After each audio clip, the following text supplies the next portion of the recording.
Good morning and welcome to today's session of Moments with Clara. Well, this is the day after Easter, and for many of us, in fact, for most of us, I'm sure we experienced a different kind of Easter with COVID-19 restrictions. I know I spent a solo day yesterday. My family stayed in their respective homes and I in mine, and it was just different. We normally would all be together on this day, but we were not. And I'm sure that's the same for the majority of you. So, how are you feeling today? Lonely, extra lonely, blue. It's a blue Monday here. I woke up to no power in the middle of the night. A terrific storm was happening, terrible windstorm. The house was cold. It was damp from the rain and just a messy mess kind of a Monday. And here we are in the middle of all of this mess that's going on, grieving the loss of a child. So, how do we do today? What brings comfort? And that's going to be the topic for us for the next several days. In fact, probably for the next 4 or 5 days.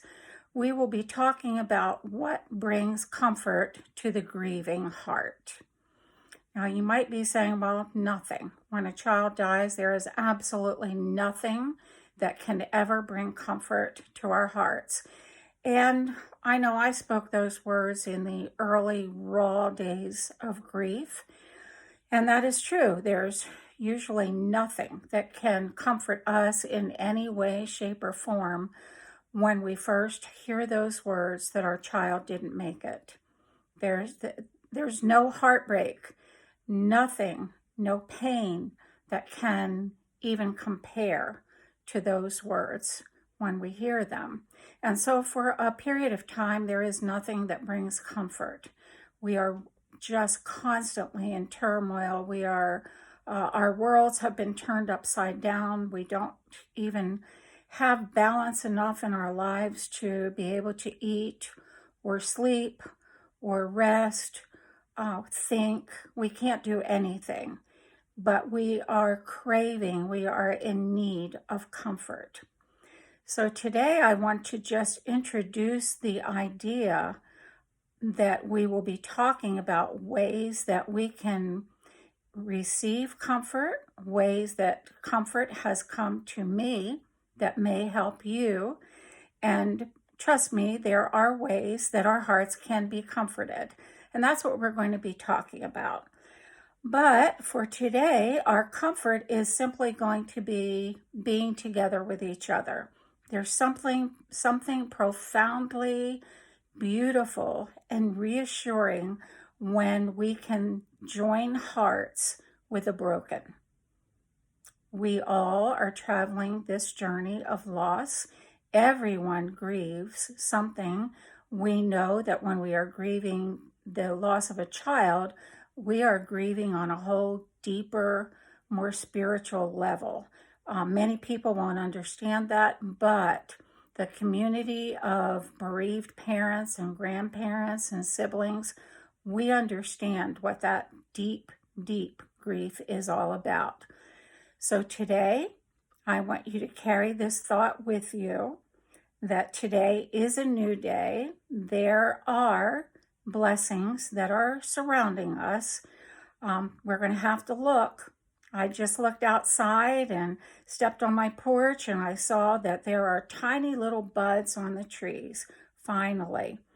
In the midst of the storm, flowers are still blooming. My daffodils are still standing tall. That's a blessing to me. The sky is clearing. There is sunlight that is about to come through the dark, dismal clouds. That's a blessing. And it's a blessing for me to be here with you, knowing that I have others who understand the pain and grief that my heart feels. So together, we will get through this day. We will pause. We will breathe. And we will just take a deep, deep, deep step forward, quietly, firmly, and we will say, I can do this. I can get through today, and we will. And I'll be back tomorrow to talk to you about what I feel is the best way of receiving comfort for the grieving heart. And from that, we'll build on the next several sessions together. So for today, I simply want you to be still, to take those long pauses and look around you and look for at least one blessing that is touching your life today. Thank you for listening, and I will be back tomorrow when we begin our series of comfort with another moment with Clara.